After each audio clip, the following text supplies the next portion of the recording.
இல்லை, ஒரிஜினல் வந்து light wavy hair தான்.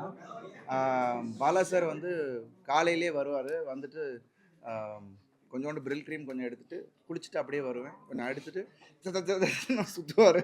இங்கே சைடில் தான், அவ்வளோதான். அதான் ஹேர் ஸ்டைலு. ஸோ அப்படி தான் அதை நாங்கள் க்ரியேட் பண்ணுது. ஸோ இதுக்காக செட்டிங் கிட்டிங்லாம் கிடையாது. சும்மா வந்த உடனே நானே பண்ணிட்டேன். பாலா சார் வரத்துக்கு முன்னாடி, அவர் கை வைக்கிறதுக்கு முன்னாடி நானே வந்து போட்டு ஒரு பில்கை போட்டு தேய்ச்சிட்டு வந்துடுவேன். It was nice. அது அந்த கேரக்டருக்கு அது மாதிரி தேவைப்பட்டுச்சு. ஸோ அதெல்லாம் சார் இந்த படத்துல ரொம்ப பெருசா பேசப்பட்டது வந்து இந்த படத்துல இந்த படத்துல இல்லை இவர் ஏதோ சொல்லிட்டு இருக்காரு. இந்த படத்துல ஃபர்ஸ்ட் வந்து ரொம்ப பெருசா பேசப்பட்டது வந்து அந்த படத்தோட ஃபர்ஸ்ட் லுக் போஸ்டர் பெரியாரோட சிலையும் விநாயகர் சிலையும் பிடிச்சிருக்கிற மாதிரி அந்த மாதிரி பொலிட்டிக்கல் ஸ்டேட்மெண்ட் இந்த படம் முழுக்க இருக்கா? இல்லை, அதுக்கான பதில் வந்து அந்த பாடல்லே வந்துருச்சு.